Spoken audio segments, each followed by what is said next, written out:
اسلام کی حقیقت۔ تم دیکھتے ہو کہ دنیا میں جتنی چیزیں ہیں سب ایک قاعدے اور قانون کے تابع ہیں۔ چاند اور تارے سب ایک زبردست قاعدے میں بندھے ہوئے ہیں جس کے خلاف اور بال برابر جنبش نہیں کر سکتے۔ زمین اپنی خاص رفتار کے ساتھ گھوم رہی ہے۔ اس کے لیے جو وقت اور رفتار اور راستہ مقرر کیا گیا ہے اس میں ذرا فرق نہیں آتا۔ پانی اور ہوا، روشنی اور حرارت سب ایک ضابطے کے پابند ہیں۔ جمادات، نباتات اور حیوانات میں سے ہر ایک کے لیے جو قانون مقرر ہے اس کے مطابق یہ سب پیدا ہوتے ہیں، بڑھتے ہیں اور گھٹتے ہیں، جیتے ہیں اور مرتے ہیں۔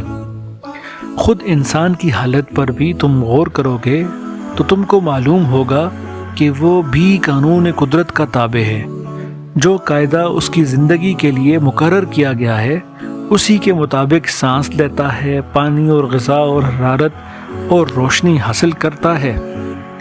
اس کے دل کی حرکت، اس کے خون کی گردش، اس کی سانس کی آمد و رفت اسی ضابطے کا پابند ہے۔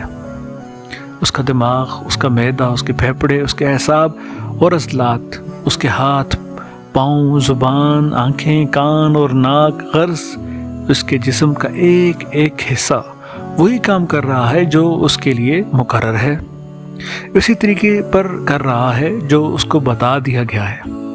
یہ زبردست قانون جس کی بندش میں بڑے بڑے سیاروں سے لے کر زمین کا ایک چھوٹے سے چھوٹا ذرہ تک جکڑا ہوا ہے، ایک بڑے حاکم کا بنایا ہوا قانون ہے، اور اسی کے بنائے ہوئے قانون کی اطاعت و فرمانبرداری کر رہی ہے۔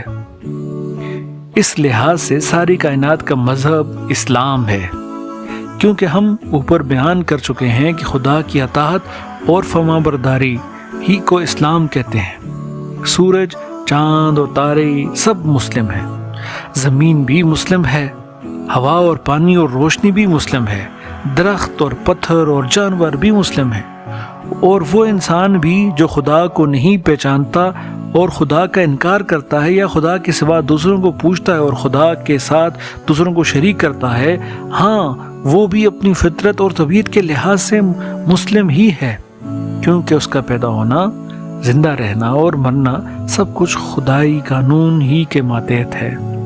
اس کے تمام اعضاء اور اس کے جسم کا ایک ایک رونگٹے کا مذہب اسلام ہے، کیونکہ وہ سب خدائی قانون کے مطابق بنتے اور بڑھتے اور حرکت کرتے ہیں، حتیٰ کہ اس کی وہ زبان بھی اصل میں مسلم ہے جس سے وہ نادانی کے ساتھ شرک اور کفر کے خیالات ظاہر کرتا ہے۔ اس کا وہ سر بھی پیدائشی مسلم ہے جس کو وہ زبردستی خدا کے سوا دوسروں کے سامنے جھکاتا ہے۔ اس کا وہ دل بھی فطرتاً مسلم ہے جس میں وہ بے علمی کی وجہ سے خدا کے سوا دوسروں کی عزت اور محبت رکھتا ہے، کیونکہ یہ سب چیزیں خدائی قانون کے فرمان بردار ہیں اور ان کی ہر جنبش خدا ہی کے قانون کے ماتحت ہے۔